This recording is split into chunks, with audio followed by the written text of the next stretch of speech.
Hey everyone, it's Richard Metal Fan here, still continuing the Deicide discography, and being as this year does mark the 20th anniversary of this album, we'll talk about personally one of my favorite Deicide albums, Scars of the Crucifix, the band's, believe, 7th full-length album, released in 2004, and hard to believe this album is now 20 years old.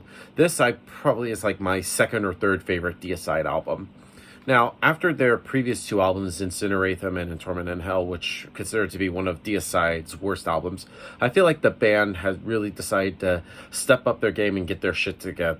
They're with Scars of the Crucifix, and holy shit, this album is just great. Like, they definitely came back with a vengeance after they're sucking for like two albums, and wow, I was not expecting that. Let's just dive right into this. Production wise, it's fantastic. Like, I feel like the production's a lot better than it was on In Torment in Hell. And the vocal work, what could I say about Glenn Benton? I just love his layered vocals with his high screams and then low gutturals is just great. And his bass playing is really solid on here. And the guitar work on here is solid from both Hoffman brothers, Brian and Eric. Both of them come with some really sick riffs. And sadly, this is the last album with them, because after this album, they left because of there's this whole thing with the Hoffman brothers versus Glenn Benton, which it's a long story. It's another story. Just look it up if you haven't heard of it. And drumming-wise, Steve Asham definitely has some really sick drum parts. So pretty much rambled on for about a minute and a half right now. So let's dive into this album track by track. Now, starting things off is the title track, Scars of the Crucifix. Now, there is not really much to say about this song. Everybody has heard like the intro riff to their brain several times, which goes dun, dun, dun, dun, dun. Dun, dun, dun, dun, dun, dun.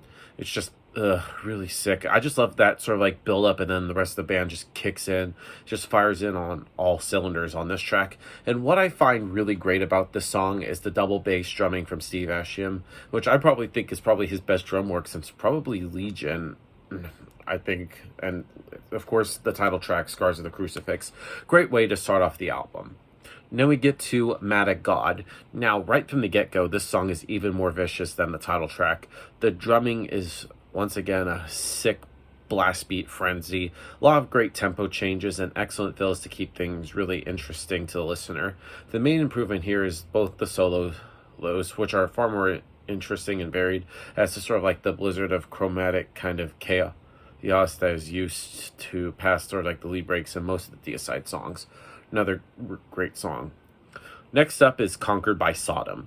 Now, this, in my opinion, is one of the fastest songs on the album. It starts off with a very typical style that Deicide's known for. Groovy background riff and chaotic solo. Kind of reminds you a little bit of like Slayer a bit.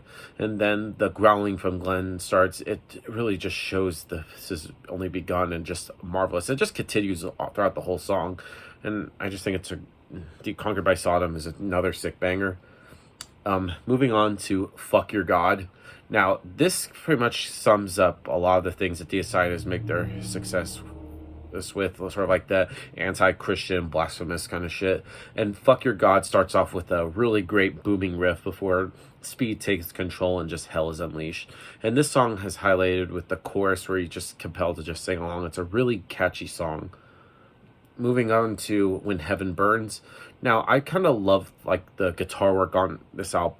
But the guitar work on this album is great. But on this song, When Heaven Burns, like I just love sort of like the guitar work on this song. It kind of sounds a little bit black metal-y at times, but instead they use sort of like 3 or 4 notes as they climb down the entire scale, and they go into like a bouncy kind of note riff. And when I first heard this, I was wondering, what in the world are they doing? But then it just really just grown on me, and I really get myself into this song.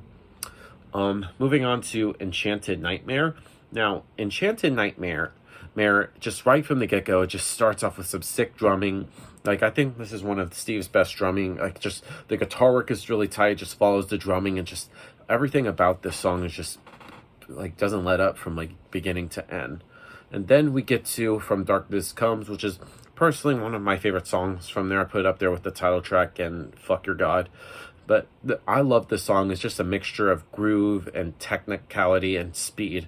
If you consider like the first few songs on Scars of the Crucifix good, now this will really open your ears and really just broaden your taste. Moving on to Go Now, Your Lord is Dead. Now, this is the really a good song despite it being like the shortest song on the album. It's just explosive enough to sound great and just gets right to the point and no bullshit right there. Then we move on to the last song on the album, which is called The Pentecosta. Now, when I first heard this song, I thought it was an unusual song, which is unusual for like Deicide fans like myself to listen to. Despite its originality, it's a great song and it has a lot of great musical qualities. And one thing I should note about this song is like the evil piano at the end, which it sounds a bit weird, but it actually fits it really well with the grimness and sort of like the horror sound that the album conveys. Overall, Scars to the Crucifix, I think, is a definite return to form with this band. I just think it's a great way for Deicide to like get back to on their track after their last two albums. But so I give this album a score. I'm going to give Scars to the Crucifix by Deicide a solid 10 out of 10. I put it up there with like Legion or Once Upon the Cross. So yeah, that's my review of the album, guys. Let me know in the comments what you guys think about it, and I'll see you all in the next video. And as always, keep it metal.